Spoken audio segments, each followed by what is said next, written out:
Hey, P2, do you want to hear some trivia? Oh, mate, I love a good game of trivia.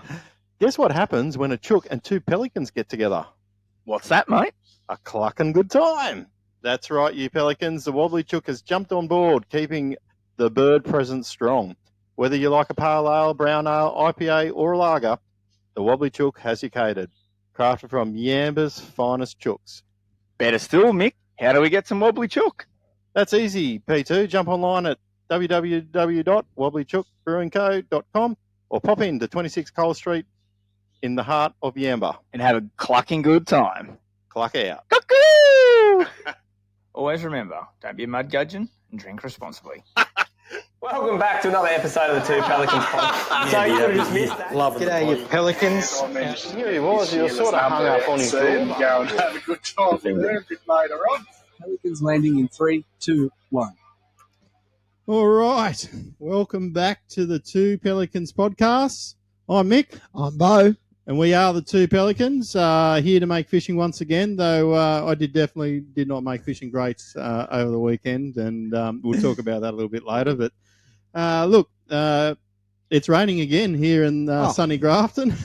We've only had about another 2 inches there today on top of the minor flooding that we have at the moment. So, mate. There must be a bass comp coming up. There must be some comp coming up. It obviously just seems to piss down rain when there's a comp. So, anyhow, I'm just going to have a wobbly chook. Bring one over. Oh, there, yeah, you have that one. Ready.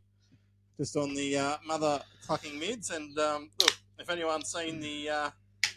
there we go. If anyone's seen the Facebook post there where we tried to bribe the tournament directors there on the weekend, but that did fuck all for us, really, because we didn't catch any fish. So, cheers. They did enjoy it, but they did like it. He did, yeah. No, Stephen and Cole liked it, and that was it was a good afternoon. Obviously, my biggest thing, like we'll talk about the fishing in a second, but it was good to sort of just catch up with a few people there that I haven't seen for a while, have a few yarns, and just talk a bit of fish and rubbish. And mate, didn't Atomic or Frogley's Offshore come through on the little goodies pack, didn't they? Oh my God, wasn't it a banger of a bag? Rods, lures, line, and I think most people used them over the weekend as well. Like, it was a great thing to see. Yeah, no, it was really good. And some people caught fish, some people caught themselves. Yeah.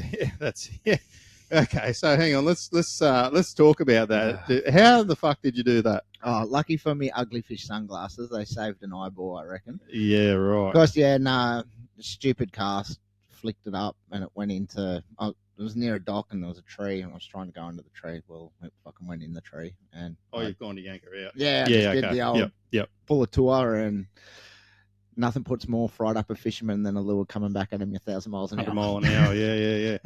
Yeah, no, I've seen that and just thought, that's a nice little jewelry accessory that you got there. So Wishy me Bodie, he thought it was pretty funny. Oh, Wishy would have loved it. Yeah, shout out to Wishy. Shout out to Wishy. Yeah, you're a great boater, and also Mr. Paul Langley too. Had a great time with my two boaters.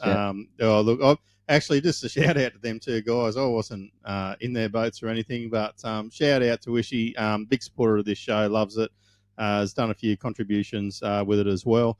And Langers, thank you for coming to find me on the river and telling me that I left my lights on practice day. So much appreciated. It's typical stupid shit I do, but it was it was definitely disappointing, the results for me personally, but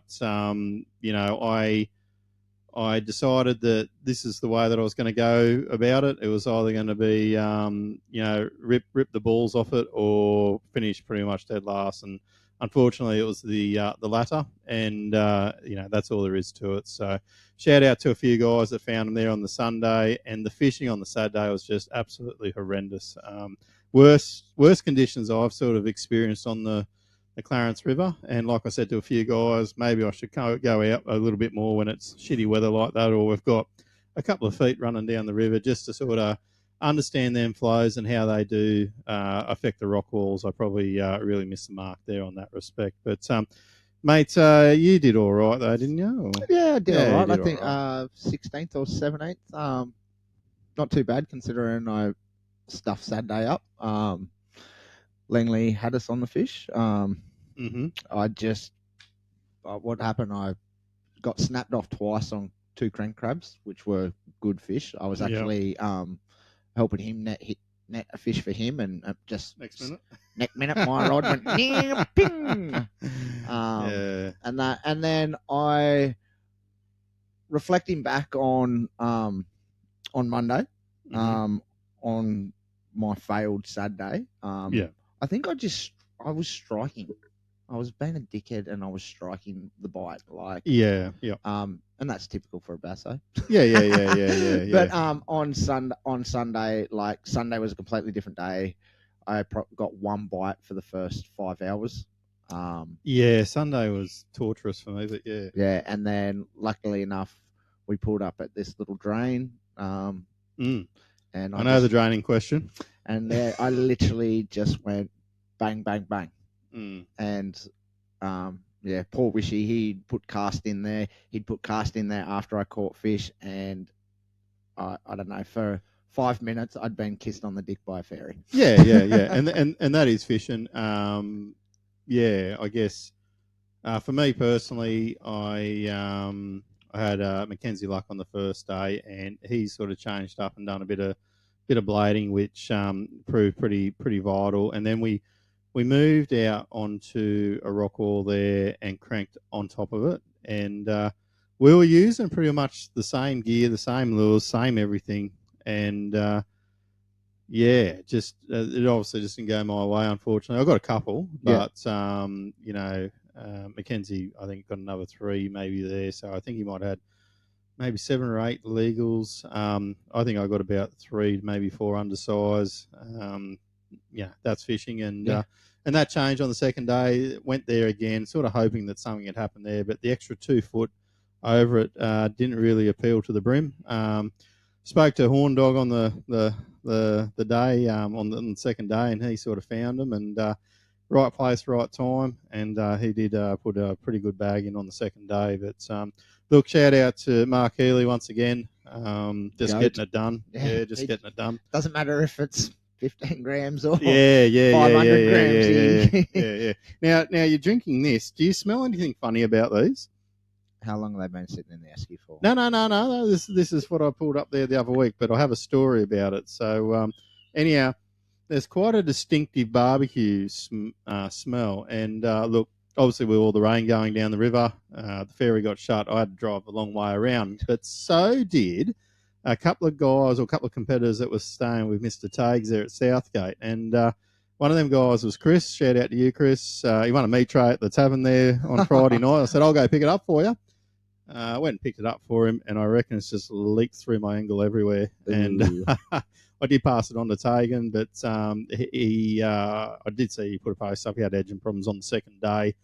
He left, and basically I think Tegan's walking around with a free meat tray. So good on you, mate. You've done well. But look, I have a lot of stories out of this. Obviously, not many of fishing ones, but I've got a few stories. Anything else funny? I know, because Wishy's quite a character, isn't he? Oh, he's a legend. This was my first Bream ABT comp, so I gotta say, the Bream guys are very welcoming, and they're a good bunch of blokes. Of course we fucking are. And that. Anyone that that's thinking about jumping on and we're heaps more fun. We're heaps more fun than Bass guys. I wouldn't go that far. Like the Bass guys are wild, but what I saw from the Bream guys, good bunch of blokes. Wait till you get happy to share. And, wait till you get the Bream guys in metropolitan areas where there's like heaps of pubs and nightclubs, and look, P2 will vouch for that. But anyhow, I'm glad that you enjoyed it, and I'm glad you guys that do a lot of bass fishing did come along and have a crack. It's well received, and I think everyone appreciated. I think everyone had a good time. Honourable mention to Nige White. He done a really good on the first day, mates. If that water didn't come down, he was going to be up there, I reckon. Yeah, it was sort of, mate, we're vouching for you. I was sort of hanging around to see whether you got something there, and I just had a few other things I had to get done at home, but I was definitely hanging around if you got it done. And you want to give a shout out to your brother? Yeah, Tice, well done, buddy, mate. You are the Bream fisherman of the family, that's for sure. stuck to your guns, and look, it would have been interesting to see how he went if he did have a boat. I reckon. Yeah. Hats off, Tice. Well done, mate. Next time we'll get you over ABT Bream boating as well as bassing. And look, I think the credit is, I'll put it out there that you spend a bit of time on the water, the success comes. Yeah. And that monkey spends a lot of time on the water. But that's just how success is sort of driven. Look, something else there too. I thought I'd just bring this up as an honourable mention. A couple of local guys here. Long story short, Cromer had a big engine go bad. Mark Crompton and the Winter Boys. Yeah, well done, Reese and Damien. So they obviously had lent Mark the boat. So well done to you guys for doing that. I'm sure Mark was appreciative. And obviously Mark, done still pretty well considering the conditions and being in someone else's boat. Mate, it's a bluefin. Like, fuck. Yeah. I have to be honest with you. I seen it going past there through the comp, and I thought that's riding really well. Yeah. Yep. So and look, the Winters boys. This isn't the first time they've done good shit like this. So they are good local Clarence boys, and always willing to help out. So yeah. And I have another shed for you to put up soon, Damon. So that'll be good. Thanks, mate. All right, so I got a few little mud gudgeon moments. Well, they're not mud gudgeon; they're just funny stories from the weekend. I actually on the Sunday got pulled up. I got pulled up by Maritime, and they were very active over the 3 days. Yeah, and fair enough. That's good to see. That's good to see as well. And I went through all the gear, everything's fine. And he goes, "Oh, just check your Rego." And he goes, "Your Rego sticker, the INS are around the wrong way." I'm like, "You fucking what?" He goes, "The INS are around the wrong way." So my Rego sticker's been incorrect. But look, shout out to Spectrum Signs. We're going to get it sorted. But yeah, so I thought that was quite after the real shitty fucking day I was having. To have that habit, I was just like, "You are fucking kidding me." But you know what? That's just one of them little things. And to be honest with you, when I went and picked it up, I wasn't really looking too hard. I'd been waiting for a long time for a boat, and it was the last thing from my mind. So you saw letters and numbers, big old T. Yeah. That's right. So we, it's just one of them things. But just one of them things where you just go, "Oh wow." And the other one too, actually, I know we spoke about Mackenzie, but look, my second day in on-boater, Gordon Pullen. Now, I only briefly spoke to him on a Friday night, and just it's always chaos when you're sorting all that shit out. And because he's the day two boater, I don't really spend too much time having a yarn to him, because things change and whatever. Shit changes after, Yeah, so anyhow, Sunday come along, and anyhow, I met him at the boat ramp, and he's like, "Oh, yep, rah. And he goes, "Oh, yeah, I'm a doctor." And I'm like, "Righto, okay, you're a doctor, that's great." You know what I mean? I just sort of didn't believe him. He's the best kind of doctor. And anyhow, long story short, we're getting in the boat, and guy rings him up and says, "Oh, someone's got a hook stuck in their foot." And I'm like, "Oh," well, and I'm thinking, "So why are they ringing you for?" And they're like, "Oh, yeah, because I'm a doctor." And next minute he's organising someone to bring his medical kit with him, and I was just sitting there going, "Fucking hell, he's actually a doctor." So anyhow, I've gone to where they check in at the start line there, and I've dropped him off, and he's got his little bag of goodies like a doctor would, and he's gone there and he's surgically removed this hook with local anaesthetic and everything. This fella did a number on himself as well. Like, it wasn't just no, it was bad. It was bad. Full on trud on it. Yeah. Slip. So it's good to know that we've got a guy running around in ABT that's an actual qualified doctor and doesn't say that they're just a doctor. Because I always say I like to fix TVs because I'm a TV repairman. No, I don't. But I'll have a go, and I'm pretty hopeless at it. So, but look, the rest of the day we had a good yarn. it was really good having him in the boat because I was pretty, understandably, I was pretty annoyed with the situation at hand, with things not going that well. But he sort of brought some the probably important things in life, away from, I guess, any sort of fishing or other sport or whatever. And I really appreciate it because it actually took me mind off the shittiness shittiness of the day. Yeah, that I could have been if I was generally by myself.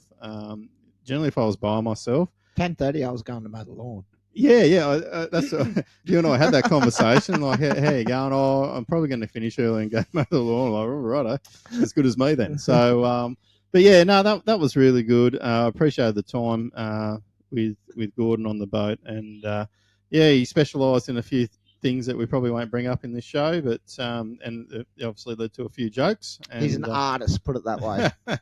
So anyhow, that was good. But shout out to him. I really enjoyed having him there on the day too. So, what was any other takes from that, mate?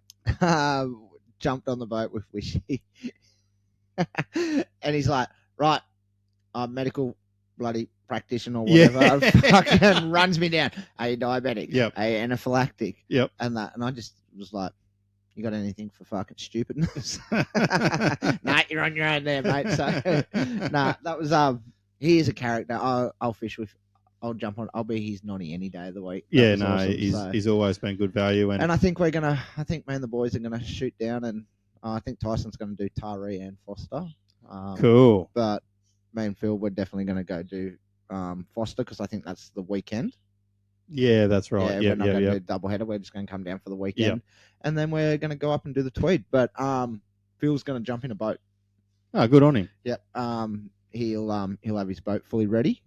He just went as a nonny this weekend just to experience. What sort of boats Phil got? Just out of curiosity. He's got a little nitro with a 90 on the back. So cool. Yeah. Which would actually. Down in them areas will be dynamite. Nice little 17-footer if you want to go in between the racks. It doesn't really blow too much up there on Wallace Lake. He'll fit right in there, he'll find them. So no, that's good. So yeah, we're gonna do a few more Bream comps this year after righto. So all right. So look, we might park all that there, but just a shout out, I think, just on that too, to the Wobbly Chook. They threw us a couple extra cans and the boys appreciated a few guys and a couple of what are them other things called, ginger beers, so on and so on. So that was well received, and so thanks guys. We'll park that there for now. Now, just while we're on the tournament scene, everything's cancelled on the Clarence River now. Yeah, so unfortunately, the Bass Electric for this weekend is being cancelled. So what that? Yeah, that's the big check there at the back. Team Jackal won it last time for the team's event. Yep. Nice little cash price for them, $700. That's a great cash price for the electric event. That's Grafton's now going to be postponed. We'll probably do that further in the year. How's the State of Origin looking, do you think? Oh no, we're going to do State of Origin. Definitely only way State of Origin is going to now get cancelled is if that river comes up. But look, I think it'll be gone by the weekend. Yeah, maybe. Or the river will still be high, but I think all the rainfall is probably going to be gone by then. So anyhow, that's sort of a little bit disappointing. There's a couple of comps there that had to be canned, but look, if they get that up and running, that'll be good. State of Origin in 2 weeks. Yeah. Queensland versus New South Wales on the Clarence River. That'll be good. That'll be good. Yeah. All right. Anything else in that space? No, that's about it, really. That's about it. Yeah. We might jump over to our sponsors over in Dyra. We'll give those boys a shout out for the day. And that. Oh, actually, one thing. There's probably one little mud gudgeon there that before you play that out of the comp. There was one lady that was marking her territory on her pontoon and taking photos of particular anglers. I don't know. I mean, I don't think there was any animosity thrown by the anglers or whatever, but you could see it coming from a mile away. So, it was. I copped bloody abuse. Yeah. Big time Saturday morning. So we went over to the Harwood ramp over the side near the pub there. Yep. Council, please do something about that. It's terrible. Bloody boat ramp. Like, have Terrible. a go. Like, and this is I'm gonna have a rant actually. And this is another thing. Like, we pay money for our fishing lights and all that. Pay money to have the events there. And the events there. Yep. And to be honest, the Clarence River, other than a few ramps at Yamba, we probably have the shittest ramps in fucking New South Wales. Sorry for the language, but it does stir me up. Yep. Because we have this beautiful big river from Grafton, I'll say from Coppernoose down to we'll go Lawrence. Yep. There's 16 ramps. Yep. Out of those 16 ramps, there's probably 4. Lawrence is good. Lawrence is one of the good ones. That's because I live there. Has lighting as well at night time. Doesn't get locked up. Fish table. Fish cleaning table with a hose. Like Lawrence is probably the pinnacle. It's ramp. good. It's good, but it is probably the newest one as well. And that. Yep. But little old Grafton that has the most ski boats get used on it in holidays. Yep. Yes, we have Kirshner. Yep. Yes, it's under renovations and they are doing that. Mm-hmm. But it's closed. It's open and closed at a certain time. You can't Yeah, access it. yeah, And then that's you've annoying. got Shitty Fry Street, Yep. the Crown Yep. ramp, which is No room. To okay park and for a stuff. little boat, but big boats and that, ridiculous. Yep. Marina, Skinner Marina over the other side. Like, Yeah. we need to have a bit better of a go. Anyway, back to my lady at No, hang on. I'm gonna go a little bit further than that. So I totally agree with that. And one thing I would say is that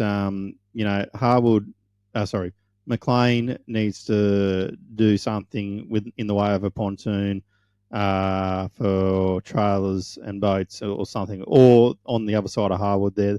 One of them two have got to be fixed up. I know they haven't got much room around the courthouse, and I get that. But I think something should happen at least at Harwood.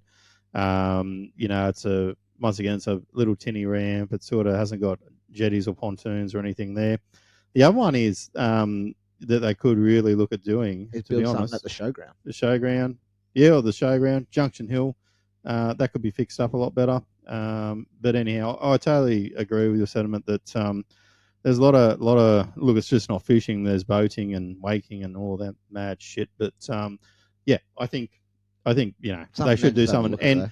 And what would 80 ton of road base cost council to go dump at that Harwood ramp, like in the car park area? You drive up the highway, and how many dump piles of crap is sitting there for it? Like, yep.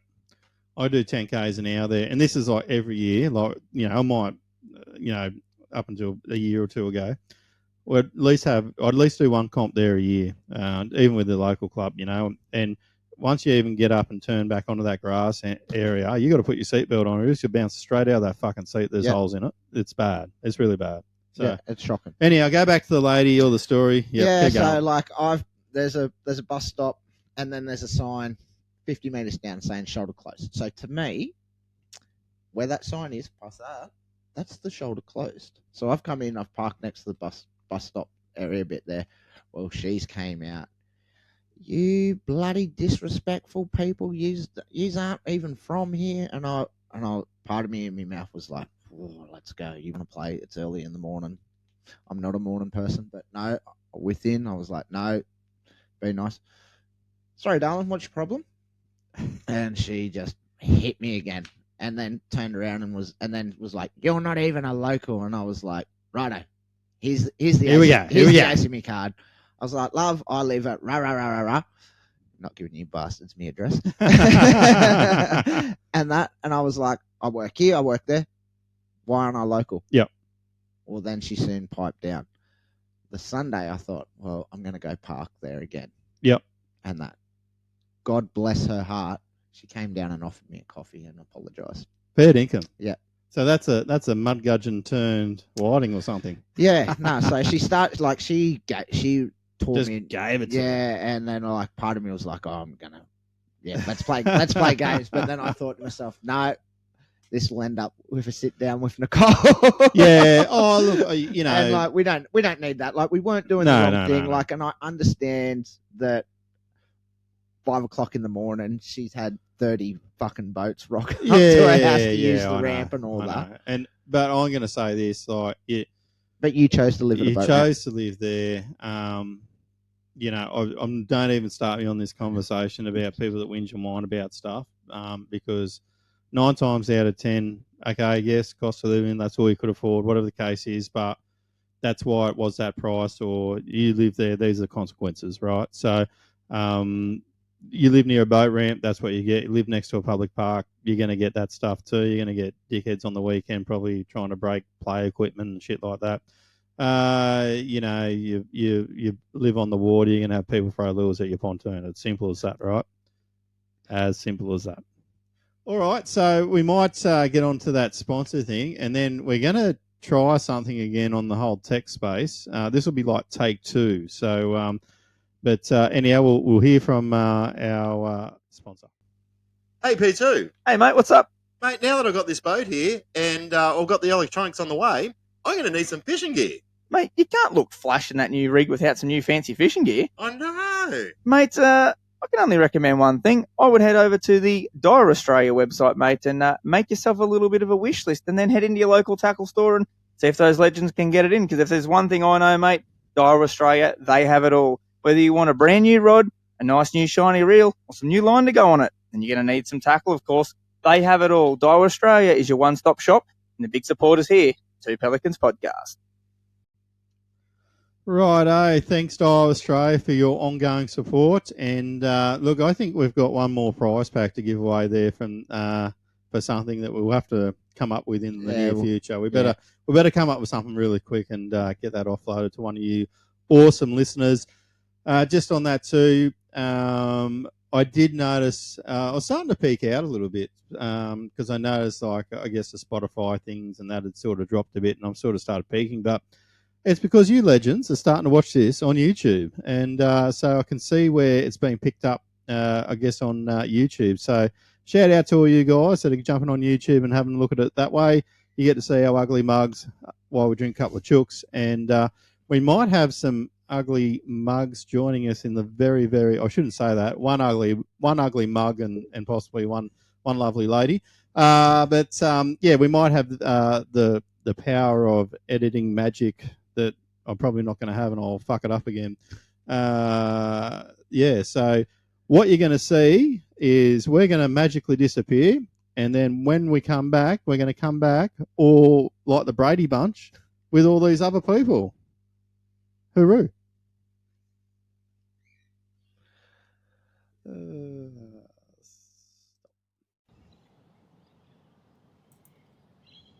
Okay.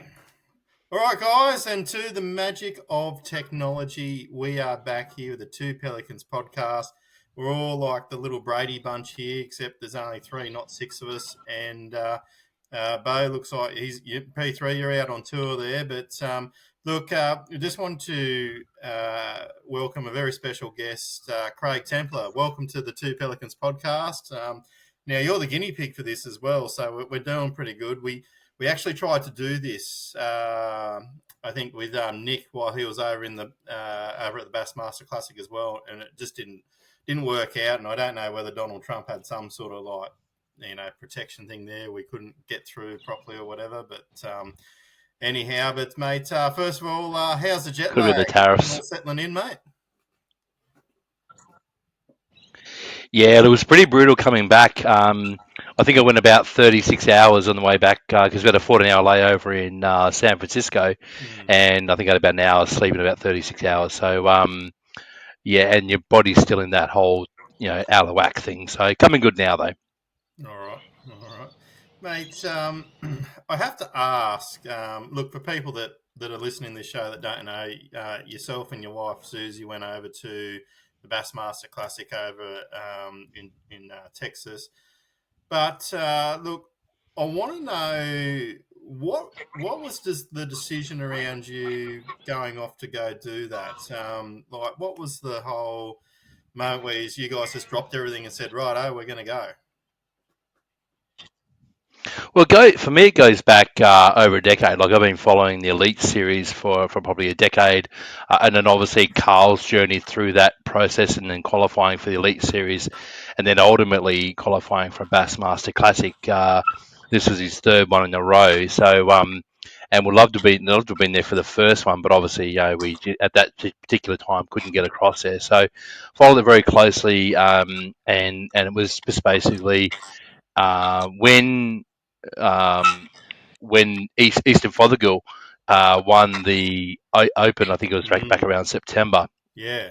Which meant that Carl got the last spot. Great The last spot. I said to Sue, I said, let's go. Like, there's no guarantee he'll make a fourth one or a fifth one. I mean, he probably will, but it was just for us. The timing was right. We could make that commitment. I said, let's go now, because if you don't do it, you may not get the chance again. So we just said, righto, he's in. Let's go.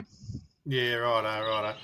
And it looks like P3. You look like you're frozen up there, mates. Obviously the wind's changed there or something, but yeah, I'm glad someone said something, because I was like, yeah. Can you still hear me, Buck? Yeah, we can hear you. Yeah, you're a bit freezy at the start too. Yeah, okay, righto. I was a bit worried because I was like, oh, I'm frozen. Can you still hear me? But no. That's all right. Look, you've got like a bit of a thinking thought face going on there, so that's pretty cool. So first for everything. I guess, Craig. So you made that decision.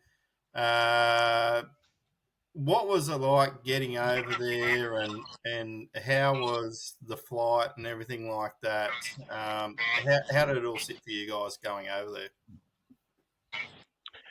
I have a very organised wife who took the lead in a lot of the preparation. So it was a collaborative effort, but she certainly did a lot of the heavy lifting when it came to sourcing hotels and bits and pieces like that. So we just pieced together it was. We were very fortunate with the flights, because I think when we first started looking around, I think they started about 2,500 each way per person. So.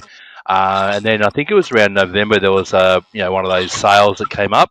So we ended up sort of getting, I think, return flights and our travel insurance about $4,400. So it was only around $2,200 each, including our insurance. So that was pretty good, we thought. That's pretty good, yeah. Yeah. Compared to the first price, Jesus.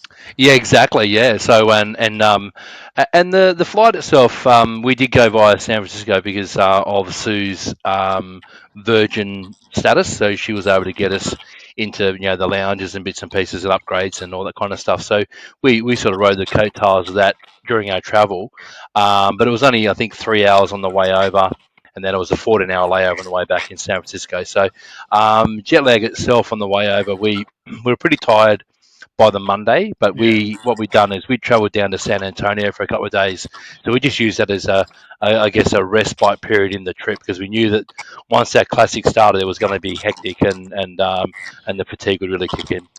Yeah, righto. And look, have you been to America before, Craig? Yeah, that was my third time. Yeah, Sue and I did a trip back in 2016, which was basically, we started in San Francisco and ended up in New York. So that was over 3 weeks. So we'd been over there before, but this was very specific as opposed to all about touristy stuff and whatever else. So yeah. Now, like, I guess the thing is, but this time you got to have a bit of a fish over there. What was that, P3?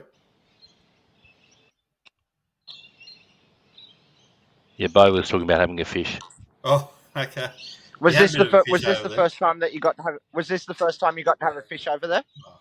Yeah, and once again, thanks to a very resourceful wife who did the scouring around and found Danny Golden, who is the guide on Lake Ray Roberts where the Classic was held. So neither of us had ever caught either any kind of American bass before, so it was a first for us, and he was fantastic. Like jetting around the lake in a Skeeter FZR, I think it was, with a 250 on the back and all the chocolates on board, and and he's taking us and he goes, oh, this is where Eastern Fothergill won the Classic, and here's where Hunter Shyrock was fishing, and this is we knew where Carl was, so we'd follow him around, but Yeah, it was an incredible experience.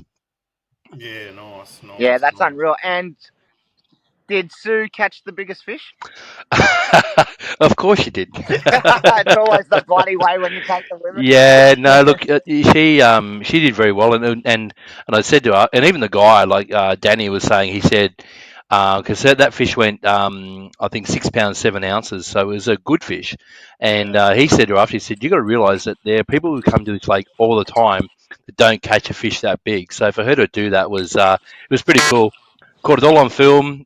She angled it beautifully because it was in amongst the trees, and she just put her barra knowledge down to and just angled it beautifully and got aboard. So yeah, she did well.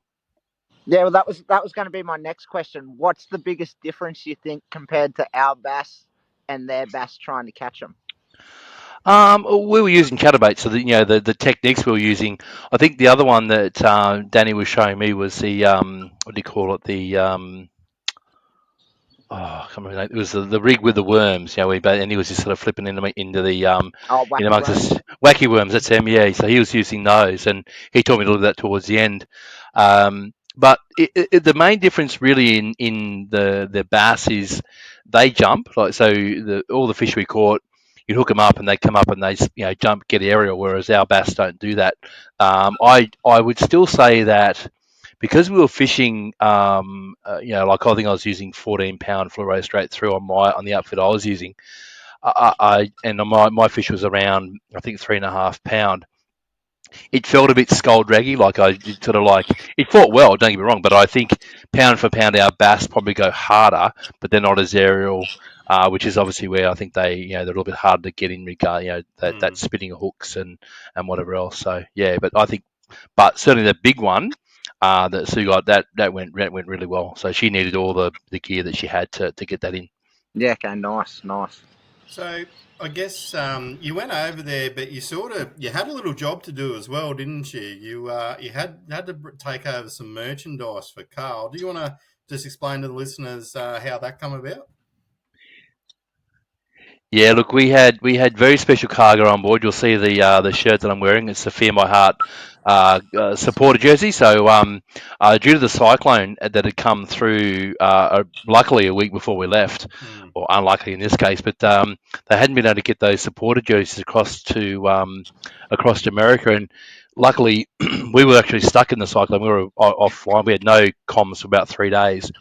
And I just happened to get out to one of the neighbouring suburbs, and my phone rang, and Morgo goes, "Hey, can you take the jerseys across?" We're only sort of 20 minutes from where he hangs out, and so I said, "No worries." I said, "I'm taking about half a case full of gear because I'm bringing back 2 cases worth of gear from the Bass Pro shop." So it was a no-brainer for us. We picked up the 40 jerseys and loaded up the suitcase, and away we went.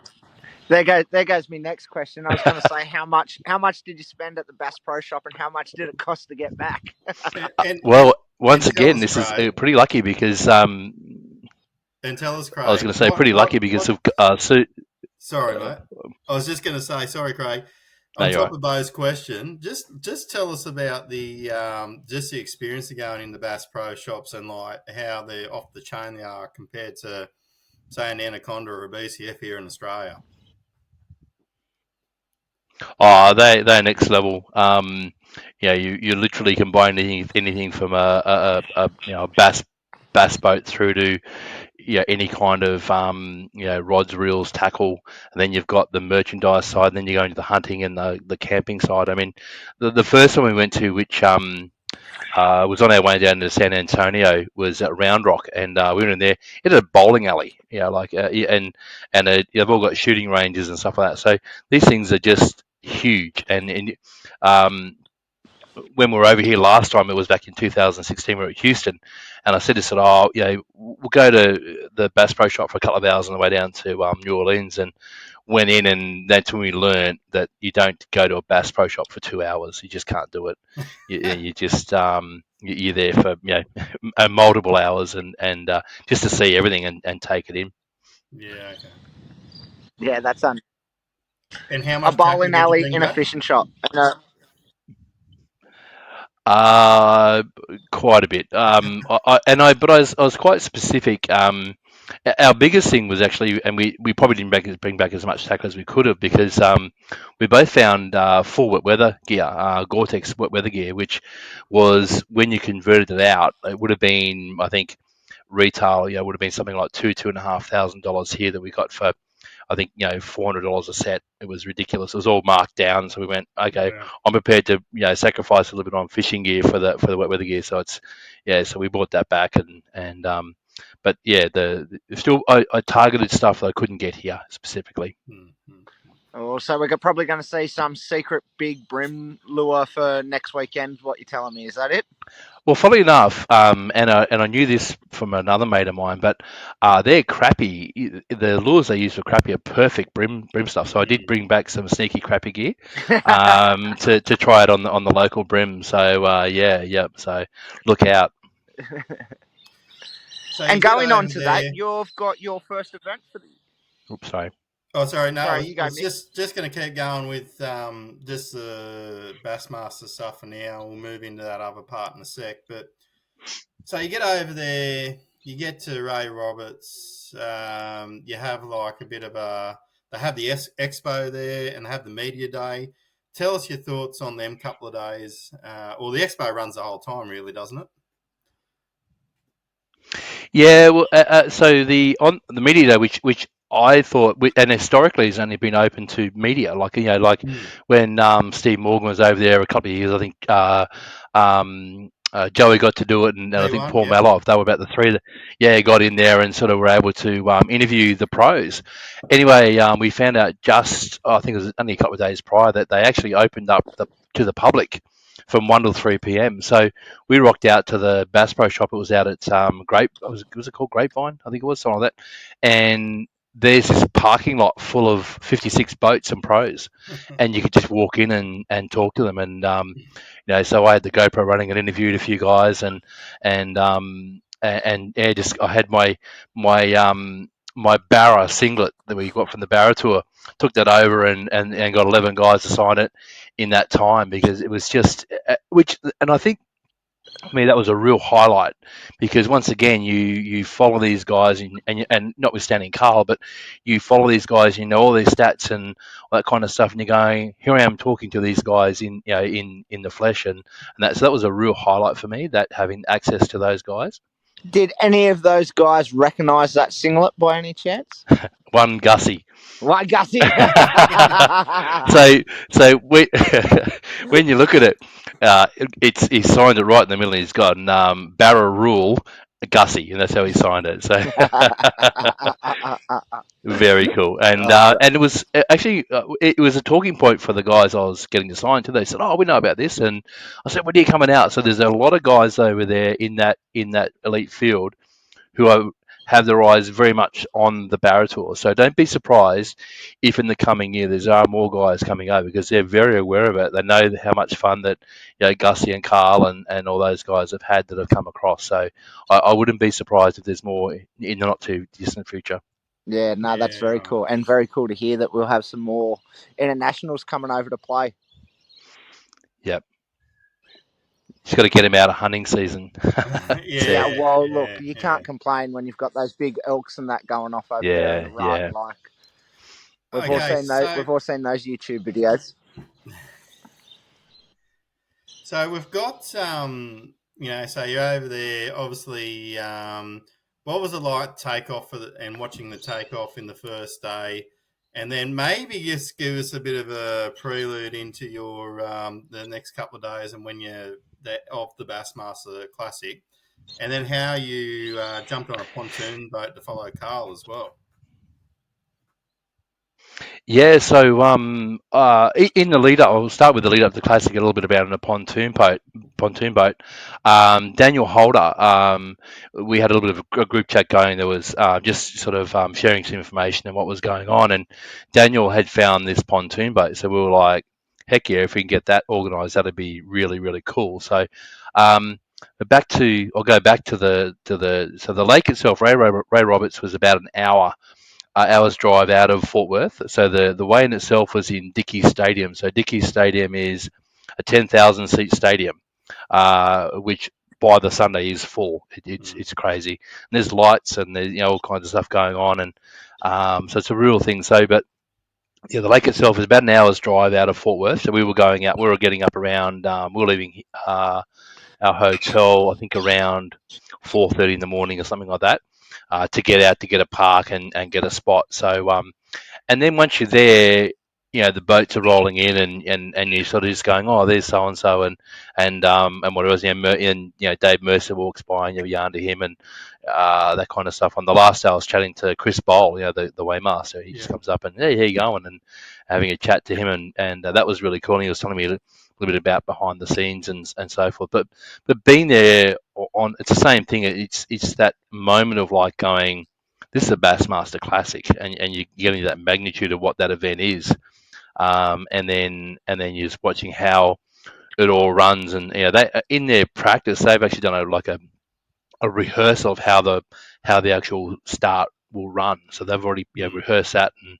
got their sequence and all that kind of thing. So it's very slick and very very well what do you call it, choreographed, or sort of why they rolled out. So fantastic to be when we went out all 3 days, which was great. And that, we were, Sue was in amongst the Aussie Army, as it was called. There was on the first day, I think it was Susie Melchior and Nick's wife and stuff. They were there, and they're all going off, and which hence why Sue's lost her voice. Part of the reason she lost her voice was from just them cheering. But Sue had made up signs, and we had a massive Aussie flag, and and it was good to see Carl quite relaxed. He just hopped the fence and come over, and he's doing selfies and giving us fist bumps, and so to have that access to him on that morning in such a big event was pretty cool as well. So he was very aware of us being there. And then when we talk about the pontoon boat experience, once we picked it up, Sue had been talking to Scoot, who's Carl's videographer. And he goes, I'll give you my number. So what happened was because obviously Carl went, then Daniel come in and picked us up on the pontoon boat. And then Sue's just sent Scoot a text, and he's gone, oh, here's a pin where Carl is now. So we made our way down.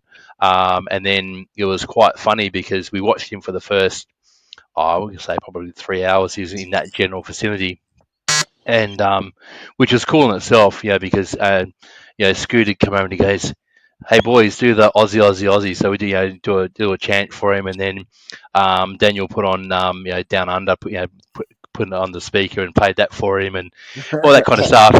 And so we didn't go over the top. We were very, very reserved, but we had little moments where we could sort of just try and give him a bit of a lift, and because every now and then sort of we watch him, and then you'd see the big hook set go, and then no fish, and so I think and Scoot was talking to Scoot later on, and he said it was a way of, he knows Carl very well, and he was sort of knew kind of what those kind of things would impact. So we were very we sort of watched what's going on, because it wasn't only Carl. One stage you look behind, you had Jordan Lee, two-time Bassmaster Classic winner, 30 meters behind you. Then just over there you've got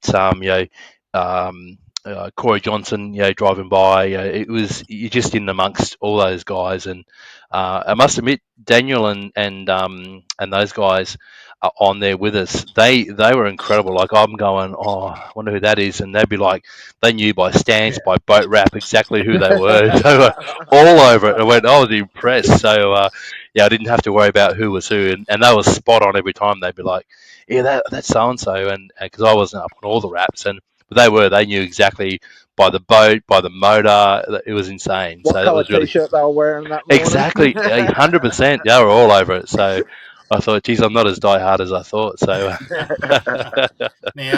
that was really so that. Sorry, I was just going to say that experience was.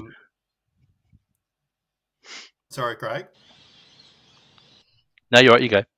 Oh, look, I was just going to say, I actually I had a bit of a serious question on that note. And, we sort of, on the show, we've sort of been worried about a particular guy that was over there. Can you confirm or deny that Aaron behaved himself, Swano? And did he make it back to Australia? I don't know. I didn't see anything untoward. in my experience, but I know there may have been one or two of the days when the guys didn't make it out due to hangovers or other commitments. So yeah, other commitments. That's right. yeah. As long as he comes back on form for New South Wales next weekend, I'll be happy. Oh, that's good, mate. Hey, look, what else did you get up to over there? Obviously, we've spoken about, I think, a lot of things through there, but other things that you got up to, anything that's worth an honourable mention before we move on to the local tournament scene for yourself? Yeah, look, I think if you said to me before this trip, you know, to go to Fort Worth or whatever, I probably would have went, oh, I don't know if that's really high on my list, but it was a really, really cool place. Like the people were extremely friendly. The Texans are a bit crazy on the roads, or it all happens pretty quick over there. They're all, you know, you can be doing 80 miles an hour, they'll be doing 110. You know, like it's all, and you're on the wrong side of the road, and there's, you know, but apart from that, you know, we never felt unsafe at any time. There is an area in Fort Worth called Cowtown, which was pretty cool because there's the original stockyard building where all originally all the cattle owners and would have gone in and traded cattle and all that kind of stuff. So that was an old historic building. There was the original stockyards themselves, because I didn't know this, but Fort Worth was about the halfway point of the muster. So when they used to muster the cattle through, it was about the halfway point. Yeah. So the original sort of stockyards. I mean, they do a longhorn parade every day. They, you know, sort of walk a few longhorn down the road and bits and pieces like that. And the other cool part of that was the restaurant strip and, you know, the bars along there. Like you're walking along and then there's a sign on the entrance to a bar and it says, oh, this is the site of the America's deadliest gun battle, you know, is in like the old Wild West kind of stuff.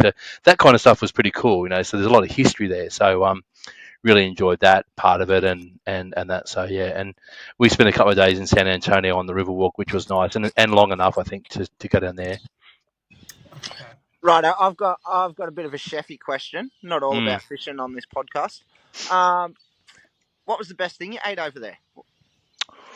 Well, I would say for me, not the breakfast food. When we would call in to get breakfast on the way to the lake, it was horrible. Like one morning I got a bacon egg muffin or something, and they call them biscuits, but it's literally scondo. It was the most horrendous thing you've ever eaten in your life. Yeah. And coffee was the worst. But on the positive side, I can't remember where it was. It was one night we were out and we had a really nice steak. They do their barbecues pretty good. Obviously, you expect that in Texas.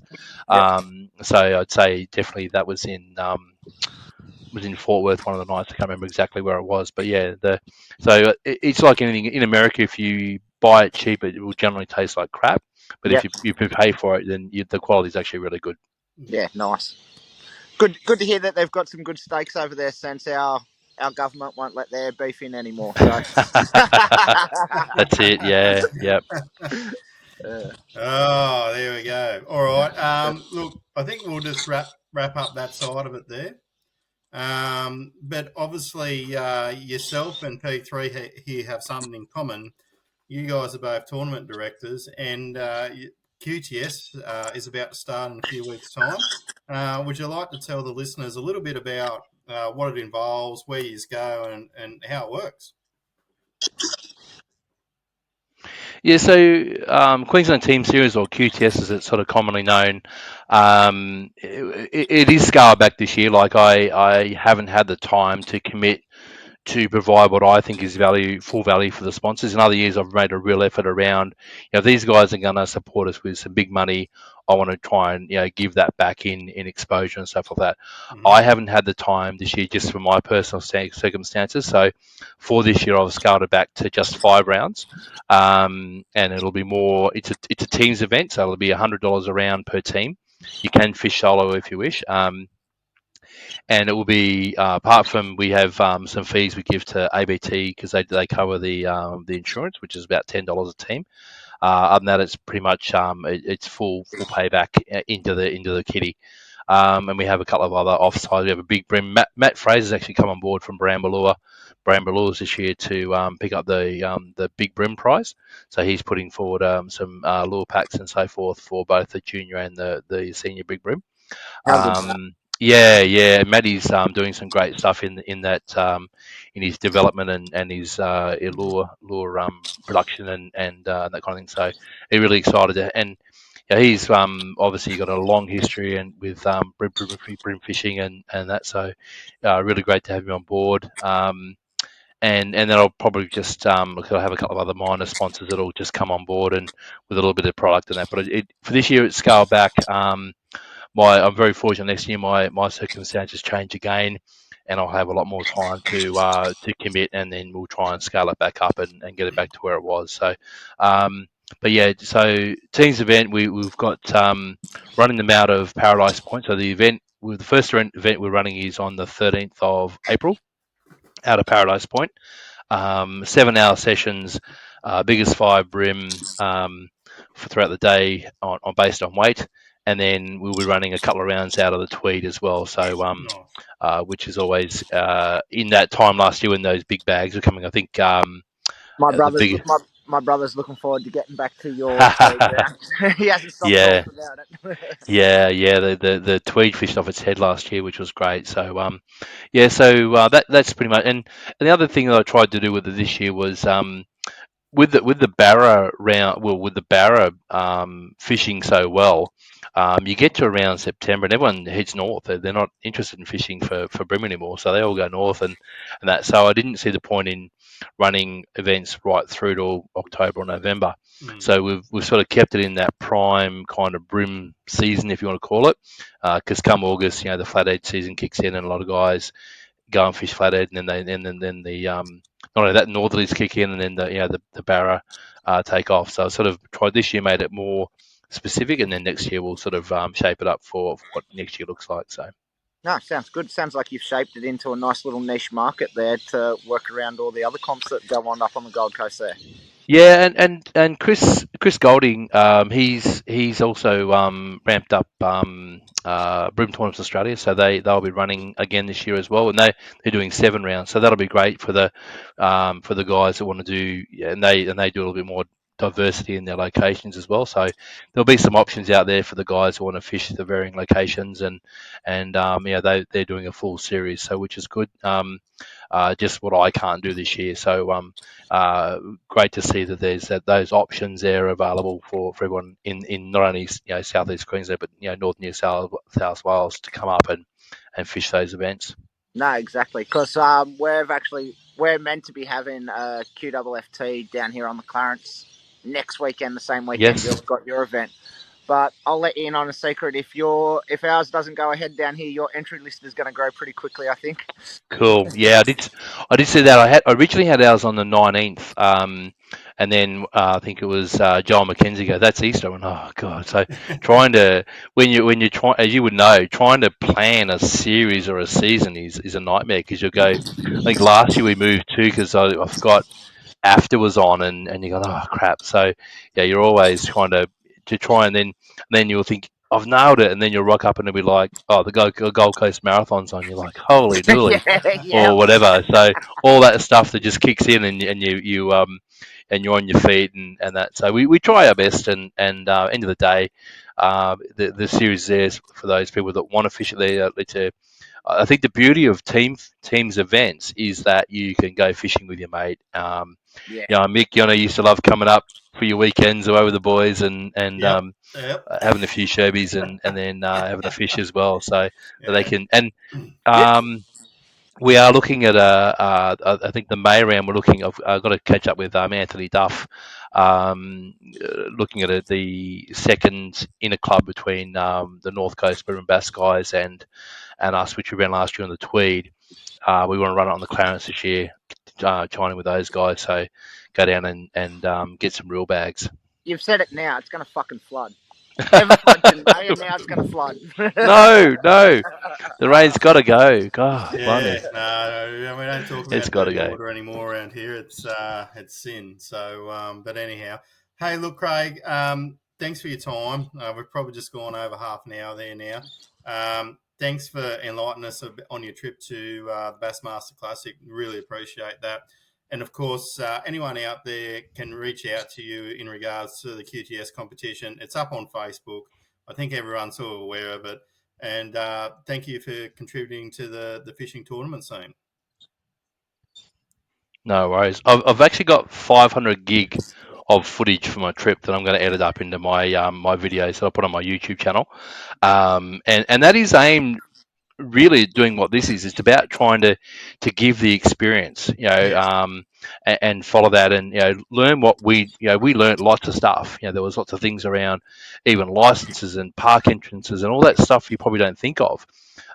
Even traffic and navigating and whatever else. I want to build all that into a 2 or 3 video series. Also capturing the essence of the classic and the expo and all that kind of stuff. And it can be a resource for people to use, because it's an incredible event, and I would recommend anyone that is interested in going across. If you can do it, you're mad if you don't, because it was just incredible. Yeah. And what about nice. just before we do go? What about Barra Barbie? Did he behave himself while you were there? Hang on, sorry, I didn't get that.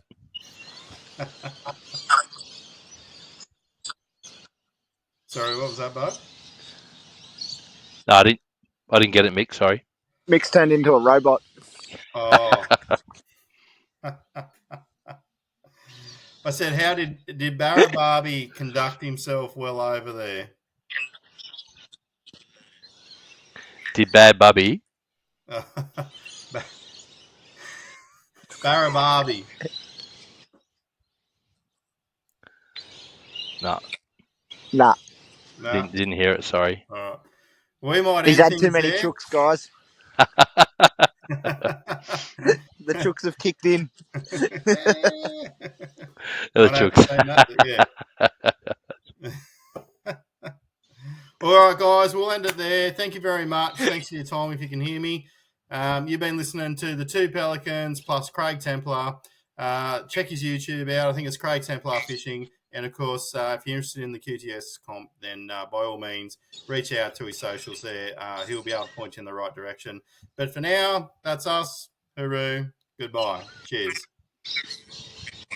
Cool. Yes.